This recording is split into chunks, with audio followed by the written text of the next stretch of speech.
microcística.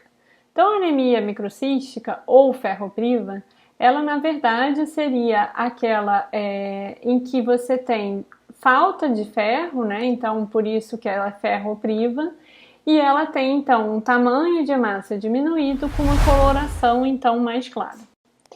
Bem, essa anemia ferropriva, então, ela seria a ausência de ferro na ferroporfirina, né, na região M da hemoglobina, e aí com isso você não tem, o paciente apresenta eritrócitos pequenos com hemoglobina insuficiente, por isso a baixa de coloração, porque quem dá essa coloração, a hemácia, é a hemoglobina, né? Então, como eu tenho ausência de hemoglobina, não vou ter, o paciente não vai ter essa coloração, tá?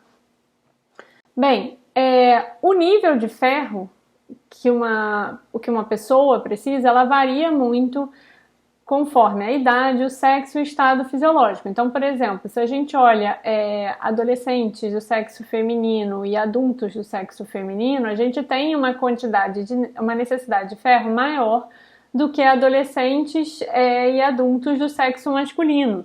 Por quê? Porque você, na verdade, tem essas mulheres, elas têm a menstruação e com isso uma perda de ferro durante esse processo, tá? Na gravidez, né, por conta da necessidade de uma maior capacidade de produção de hemoglobinas e, enfim, da placenta e tudo, a necessidade de ferro é aumentada, né? Então você precisa de uma quantidade de ferro ainda maior.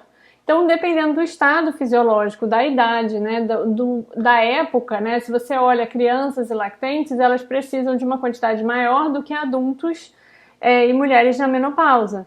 Né? Por quê? Porque elas estão em processo de crescimento, e esse processo de crescimento tem uma estimulação desse processo de produção de glóbulos vermelhos maior e exige maior quantidade de ferro.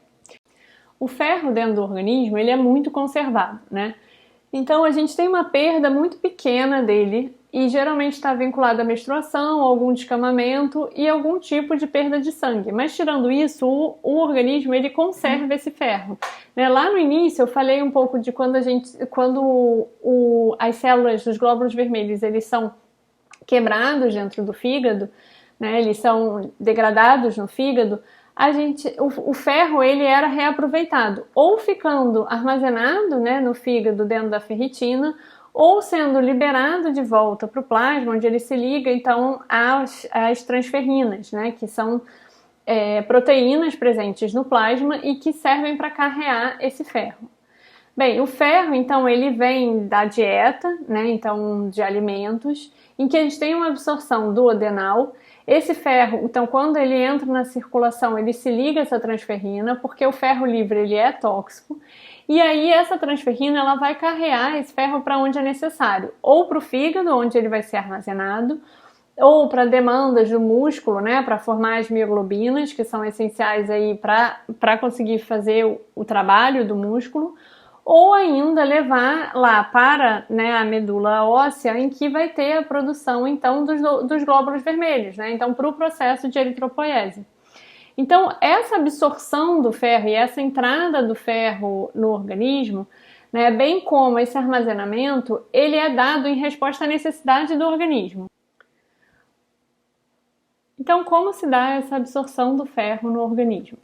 Então, o ferro ele é absorvido na região do duodeno e na porção proximal do jejuno, e aí pelas células epiteliais intestinais.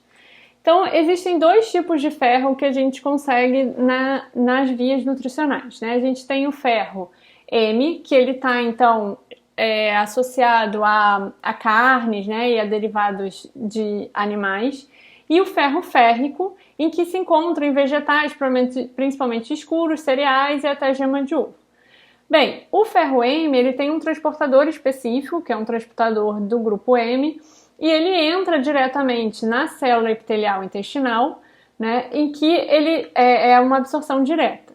Já o ferro férrico, né, ele precisa ser convertido, então, por uma redutase, que é uma enzima, né, de ferro redutase, que está presente, então, na membrana, né, dessas células epiteliais intestinais, formando o ferro férrico. O ferro ferroso, desculpa. O ferro ferroso, então, ele consegue ser absorvido pelos transportadores divalentes, que estão presentes, então, nessas células epiteliais do intestino. Uma vez, então, dentro dessas células epiteliais, o que acontece? Esse ferro, né, esse do grupo M, ele se libera, então ele libera o ferro, e aí esse ferro ele pode seguir duas caminhos. Ele pode ser armazenado dentro dessas células através da ligação à apoferritina e formando então a ferritina e fica armazenado dentro do organismo, ou ele então sofre um processo que é a transferência, né, por uma ferroportina para a circulação plasmática. Então ele vai atravessar a membrana na região vai atravessar a membrana dessas células epiteliais em direção à circulação sanguínea, né, pela ferroportina, e aí ele sofre um processo de oxidação, passando do ferro, que é então o ferro ferroso, para o ferro férrico, né? Esse processo é interessante ressaltar que a absorção de ferro, né, do lumen intestinal, ele se dá por transportadores diferentes da passagem do ferro da região epitelial para circulação, né? Usando então esse transportador que é a ferroportina, tá? Bem, quais são os fatores que vão influenciar nessa captação do ferro, né? O tipo de alimento, então, como eu disse, né, o ferro M ele é captado por transportadores específicos, então ele entra diretamente no organismo, né, através, então ele vem derivado de carnes e a absorção dele é muito maior, né, muito mais biodisponível do que o não M, que é derivado de cereais e vegetais. Existem alguns fatores que influenciam nessa absorção, então a combinação com fitatos, né? Então os fitatos diminuem essa absorção do ferro. A competição com outros íons divalentes, porque competem pelo transportador. Tem que lembrar que é um transportador de cátions divalentes, então magnésio, né? Qualquer outro cátion que tenha, que seja carregado positivamente, né? Com dois íons, ele vai então competir por esse transportador. A presença de ácido ascórbico ou ácido clorídrico no suco gástrico, isso facilita esse processo de redução, né, que é necessário para então o ferro ser absorvido, né, e aumenta então a absorção desse ferro. E como eu disse, essa regulação, né, da presença desses transportadores para absorção, ele depende da quantidade de ferro que a gente tem armazenada, né? Então, se eu tenho uma quantidade de ferro armazenada aumentada, né, eu não vou ter menos transportadores, porque eu não preciso captar esse ferro, porque eu já tenho dentro do meu organismo. Se eu já tenho uma quantidade diminuída de ferro no meu organismo, eu vou ter uma absorção, eu vou ter um aumento da expressão desses transportadores nas minhas células do intestino. E um dos métodos de regulação é exatamente a epsidina. Então, a epsidina, o que ela faz? Ela é uma proteína que ela é liberada pelo fígado, né, e que ela se liga à ferroportina. Então, quando ela se liga à ferroportina, ela leva essa ferroportina para dentro da célula intestinal e tira ela dessa membrana que permite essa passagem da parte interna da célula intestinal para a circulação sistêmica. Né? Então, quando ela tira essa ferroportina, não tem a passagem para a circulação sistêmica. E o ferro, então, fica armazenado dentro dessas células do intestino na forma de ferritina. Né? Então, eu inibo a liberação do ferro pelas células intestinais. É uma maneira de fazer esse controle dessa captação do ferro. Então, uma vez que esse ferro ele é absorvido e ele chega na circulação, o ferro livre, né, na sua forma livre, ele é tóxico. Então, ele precisa ser carreado por alguma proteína dentro do sangue. E a proteína que faz esse papel é a transferrina, onde duas moléculas de ferro, né, se ligam a essa transferrina e ela consegue carregar esses ferros para os diferentes locais. Então, o ferro, quando ele chega, né, no precursor eritroide de medula óssea, esse precursor ele tem receptores de transferrina, onde essa transferrina ligada ao ferro se liga nele e sofre um processo de endocitose. Uma vez formado então esse endossoma, esse ferro ele é liberado dentro do citoplasma, né, e vai então formar a hemoglobina, e tanto a transferrina quanto o receptor de transferrina eles são reutilizados, ou seja, o receptor volta para a membrana da célula e a transferrina é liberada dentro do sangue para se ligar a novas moléculas de ferro. Essa transferrina ela também pode ser captada pelos hepatócitos, né, pelo mesmo processo de endocitose, e esse ferro liberado, ele geralmente se liga à apoferritina e forma então a ferritina, onde ele fica guardado dentro dessas células, para quando for necessário liberar novamente ou tiver uma baixa de ferro, esse ferro então é liberado pela ferroportina de volta para a circulação, né? Lembrando que esse processo ele é um processo que também tem o reaproveitamento do ferro quando a gente tem a degradação daqueles eritrócitos que estão envelhecidos, né? O ferro, esses eritrócitos eles são degradados pelo baço e por outros macrófagos, né? Dos órgãos do retículo endoplasmático, e com isso a gente tem o reaproveitamento desse ferro quando você tem a degradação da hemoglobina que tinha dentro desse eritrócito envelhecido e o reaproveitamento desse ferro, né? É importante lembrar que a epsitina, né, que é liberada então pelo ferro, né, quando você tem uma diminuição, pelos hepatócitos, quando você tem uma diminuição, aumenta essa liberação ainda mais de ferro dos locais de armazenamento. Por quê? Porque, na verdade, ela, quando está em alta, inibe essa ferroportina e eu armazeno.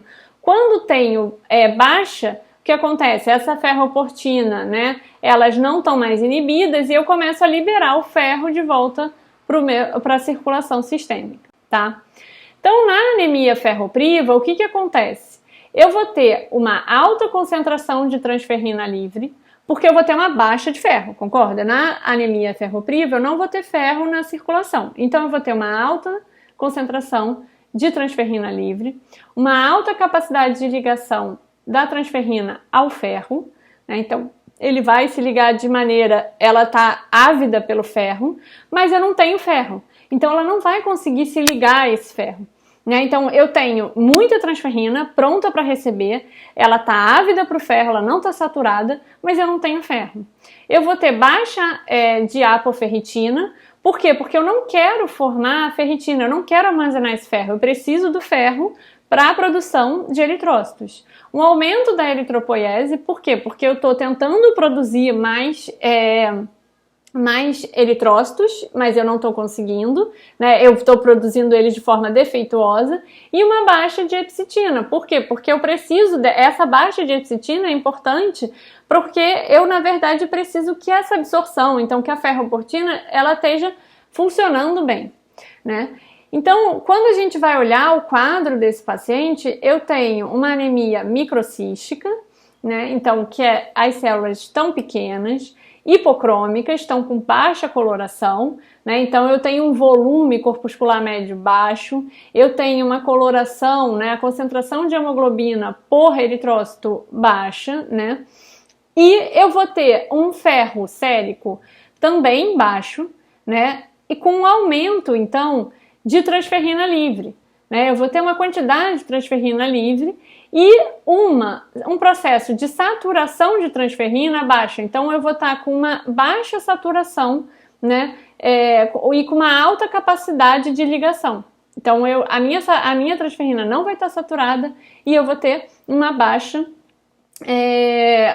ela não vai estar saturada e ela vai estar ávida por se ligar a esse ferro, né? Além disso, eu vou ter uma baixa de ferritina no sangue, né? Porque eu não estou armazenando, né? Eu não quero armazenar. Bem, quais são os grupos de risco, né? Quem apresenta essa anemia ferropriva? Quando eu tenho pacientes que estão com uma absorção inadequada, né? Então eles não estão fazendo a nutrição correta, ou tem alguma deficiência nessa absorção, nesses transportadores. pacientes que têm sangramentos menstruais volumosos, com uma perda sanguínea muito grande, pacientes que tenham sangramentos ocultos, né? Então, principalmente no trato gastrointestinal, isso é muito comum para úlceras, né? Então, que não se sabe, o paciente não sabe que tem esse sangramento e acaba tendo uma perda grande sanguínea, e aí, com isso, né, precisa produzir uma quantidade grande de eritrócitos e falta ferro. Pacientes que tenham feito uma gastrectomia e doenças graves do intestino delgado, porque influencia na absorção, né? Lembra que o ácido clorídrico facilita esse processo, né, de conversão, de redução do ferro, então acaba que o processo de gastrectomia ele influencia e as doenças graves do intestino influenciam na capacidade absortiva. Né? Para pacientes prematuros, tem uma tendência de não estar com a medula ainda pronta também para a produção. Crianças em fase de crescimento, isso é muito importante porque as crianças em fase de crescimento, elas demandam muito dessa oxigenação e demandam muito dessa produção e demandam mais de ferro, né? Lembra quando eu comparei que crianças, elas precisam de mais ferro do que adultos. E essa ausência de ferro pode gerar um distúrbio de comportamento nessa criança, tá? Grávidas, a gente viu que era muito maior, mulheres na lactação também, e pacientes em hemodiálise, né? Como em doenças renal e crônica. Então, esses pacientes que estão em hemodiálise, eles acabam tendo que fazer, acabam fazendo essa recirculação e aí precisam de uma grande quantidade de ferro. Bem, o tratamento, né, dessa anemia ferropriva, ela pode se dar de duas maneiras. Da forma oral, que é a preferencial, né, então que é onde você tem a maior adesão do paciente, ou a via parenteral, né? Lembrando que a via parenteral, ela só ocorre com uma baixa tolerância, ela só é escolhida quando se tem uma baixa tolerância da via oral devido a efeitos adversos, ou alguma alteração na absorção do trato gastrointestinal ou por alguma observação que não está sendo eficiente essa via oral e precisa de uma investigação ainda mais detalhada. Então, a via oral, né, ela então é mais efetiva se o trato gastrointestinal estiver íntegro, né, então porque aí a absorção vai ser mantida. E existem duas grandes classes, né, de medicamentos para anemia ferropriva para via oral. Os sais ferrosos, né, e o complexo com ferro férrico. Bem, os sais ferrosos, eles por muito tempo foram considerados que teriam mais eficácia, né, porque eles são absorvidos mais rápido, uma vez que já estão na forma ferrosa. E, inclusive, né, só os sais ferrosos, eles são disponibilizados pelo SUS. Entretanto, esses sais ferrosos, eles também estão vinculados a mais efeitos adversos, tá? E como eles são cátions divalentes, né, eles devem ser administrados no paciente em jejum, porque tem que lembrar que tem um transportador de cátions divalentes, né, que vai fazer a absorção desse ferro. Então, qualquer outra coisa vinculada a isso pode influenciar nesse processo de absorção, pode competir pelo receptor. E esse é um ponto muito crítico. Em compensação, os complexos com ferro férrico, né, eles no início criou-se uma desconfiança porque era um ferro férrico. Entretanto, esse ferro férrico ele está protegido, né? Então, por exemplo, na ferripolimaltose por moléculas de maltose e na ferroglicinato por moléculas de glicina. E apesar deles terem uma absorção mais lenta por ser ferro férrico, eles têm menos efeitos adversos, o que aumenta a adesão, né, do paciente e tem menos problema na administração junto com outros cátions, né? Então pode ser ingerido durante ou após a alimentação, né? Desculpa, não, da alimentação. E aí com isso tem uma boa capacidade de e aí tem uma adesão maior do paciente.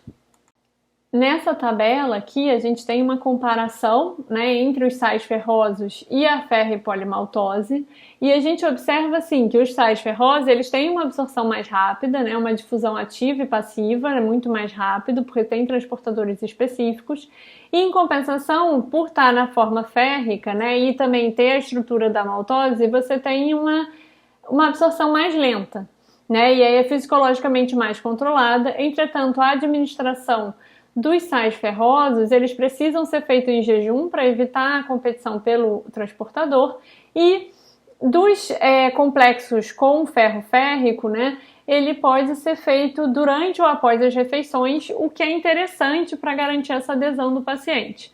Ambos apresentam elevada eficácia, tá? E uma grande vantagem dos complexos com ferro férrico é que tem uma baixa frequência de eventos adversos, tá? Também tem menos irritabilidade do trato gastrointestinal, o que é bastante interessante, né? Porque essa irritabilidade pode acabar gerando efeitos adversos grandes e uma falta de adesão ao tratamento. Não geram manchas nos dentes, né? E aí acabam gerando essa maior tolerância ao tratamento.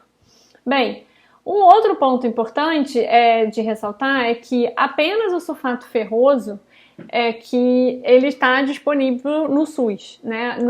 Os outros não estão disponíveis, então existem comercialmente no Brasil, mas não estão disponíveis no SUS. Um outro ponto que tem tentado aí adaptar é que vários desses comprimidos, eles têm doses diferentes, né? Eles têm uma dose padronizada, mas que leva em consideração a dose por comprimido do tipo de sal que está sendo usado. E a dose real que está sendo aplicada é o ferro elementar. Então, muitas vezes, você pode ver a prescrição como ferro elementar e na hora de comprar, né, o comprimido, tá com uma dose diferente, porque, na verdade, tem o peso, né, nessa dose do comprimido, leva o peso do sal como um todo. Bem, a dose elementar, então, ela é de 2 a 3 miligramas por quilograma dia, né? Então, de aproximadamente 200 miligramas dia. E ela deve ser dividida em 3 vezes ao dia, de preferência com espaçamentos iguais, né? Porque isso diminui a incidência de efeitos adversos no paciente. E essas doses, elas podem ser maiores e podem ir aumentando dependendo da tolerância do paciente. Então, uma das dicas é sempre começar com uma dose mais baixa e ir aumentando conforme a resposta do paciente.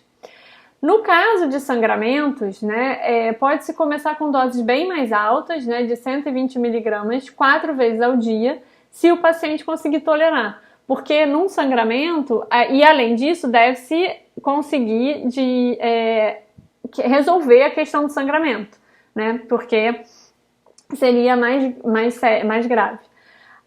A criança, a dose é a metade, já as lactentes, né, elas podem chegar a tomar 5 miligramas por quilograma dia, porque elas estão numa fase de crescimento muito grande e elas precisam de uma produção grande de eritrócitos. Então precisam, e além disso tem a necessidade do ferro no músculo, né? Então elas precisam de uma quantidade de ferro maior e são mais tolerantes também. E em mulheres grávidas, né, como uma dose preventiva para não ter o risco de anemia, seria uma dose de 15 a 30 miligramas dia, tá? Para fazer esse processo de prevenção, tá? Bem, como é que se sabe se esse tratamento está efetivo, né? Inicia o tratamento, depois de 3 a 4 semanas se faz um hemograma.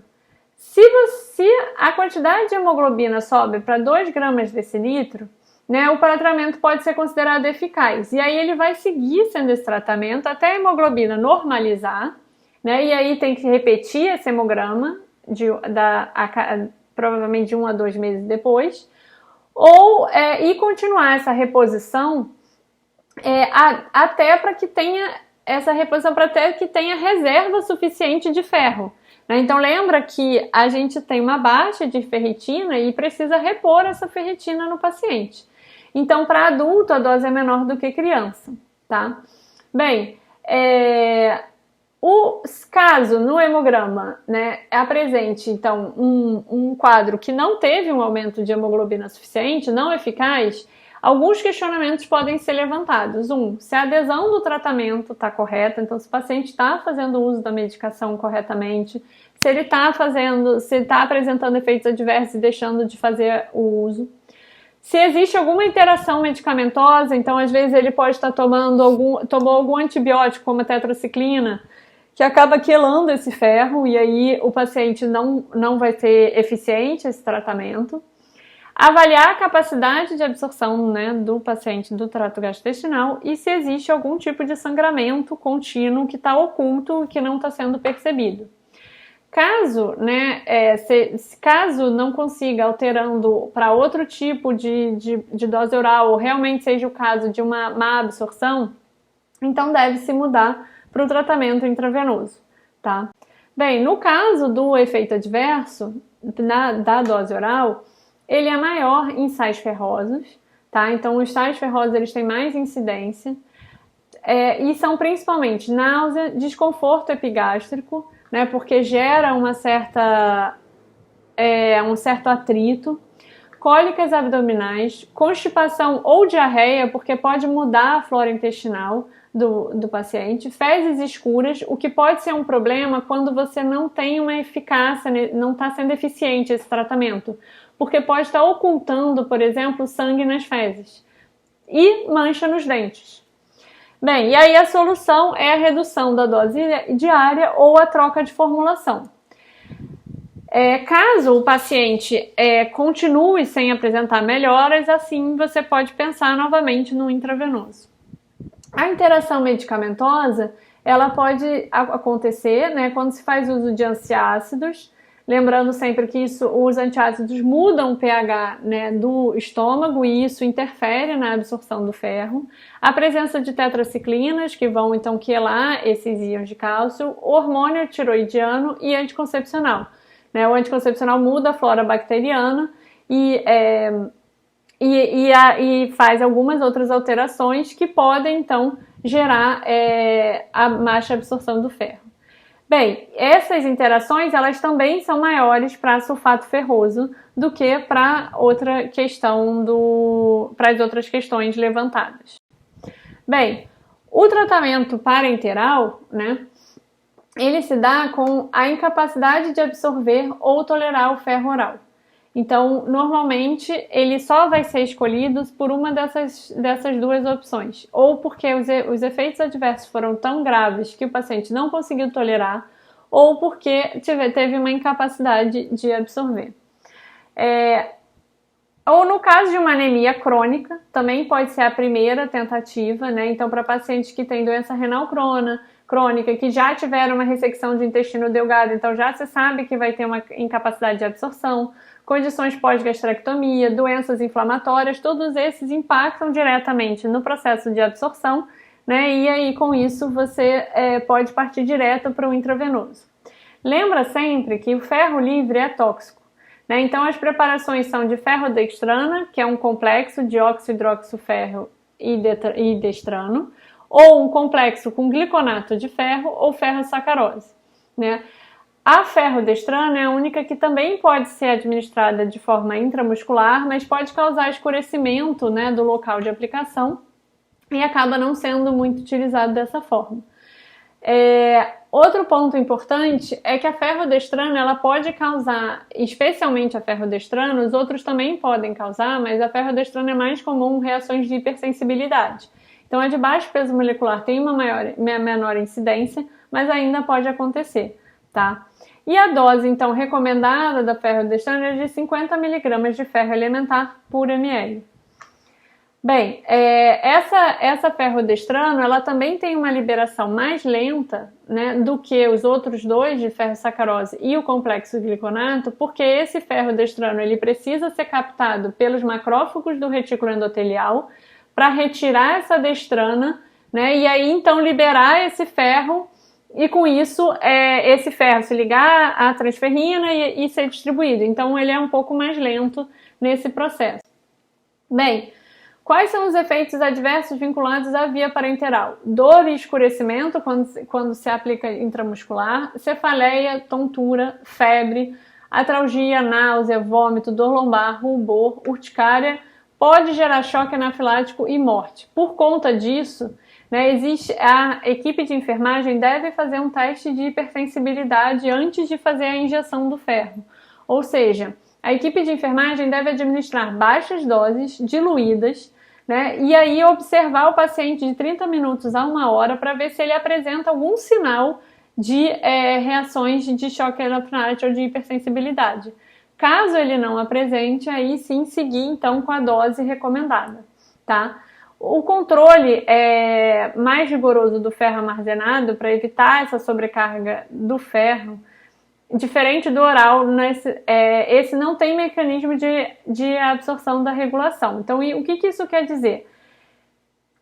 A dose total do ferro vai chegar na minha circulação. Então, tem que ter cuidado para não ter uma sobrecarga de ferro a ponto de saturar as transferrinas e o paciente apresentar ferro livre, que é tóxico.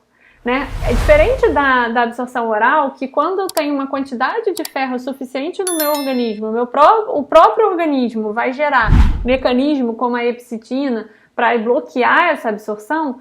Quando se faz uso do ferro intravenoso, não se tem esse mecanismo de maneira tão rápida e efetiva. E esse risco de saturar as transferrinas e ter ferro livre é um problema. Bem, a toxicidade do ferro pode ser aguda ou crônica. A aguda, ela normalmente acontece em crianças, porque como a gente pode olhar, o ferro, ele tem um xarope de ferro, que tem um gosto doce, ou tem esse aspecto aqui de bala, né? E é muito comum em crianças, depois que, por exemplo, a mãe ficou grávida de novo, fez reposição de ferro, né? E aí deixa aquele comprimido sem armazenar corretamente, sem esconder, e as crianças tomam vários comprimidos. Acima de 10 comprimidos é letal, né? Quando ela toma uma sobrecarga, uma quantidade grande de ferro, a criança pode apresentar palidez, cansaço, sonolência, gastroenterite necrosante, né? Porque é muita irritabilidade, vômito, dor abdominal, diarreia, sanguinolenta, letargia, dispneia, acidose metabólica, coma e morte. Né? Tudo isso pode ser acompanhado. Então, o que se faz? Né? A criança, então, assim que se percebe que pode ter acontecido esse problema, faz uma irrigação intestinal completa, né, para tirar qualquer resíduo que tenha de ferro e de comprimido. E caso seja necessário, então que perceba-se que tem ferro livre na circulação, né, pode-se injetar desferroxamina parenteral, que é um quelante de ferro, e que vai então tentar diminuir essa quantidade de ferro livre. Né? Então, na verdade, é importante, ele gera alguns outros efeitos deletérios, né? Então é importante que se saiba se realmente se tem essa quantidade de ferro livre realmente, tá? E tratar todos os outros sintomas, né, que tem, se o paciente chegou à acidose metabólica, se está em coma, se o paciente apresenta falta de ar, então tratar esses outros sintomas. Bem, no caso da toxicidade crônica ao ferro, né, ou hemocromatose, né, acontece uma intoxicação desse ferro, normalmente quando se dá por via intravenosa, né, e começa a fazer depósitos desses ferros em órgãos como coração, fígado e pâncreas. Leva à falência desses órgãos e morte. Né, o paciente, normalmente são pacientes que fazem transfusões frequentes, né, e quando se percebe, pode-se fazer uso então dos quelantes de ferro para tentar evitar, né, esse quadro.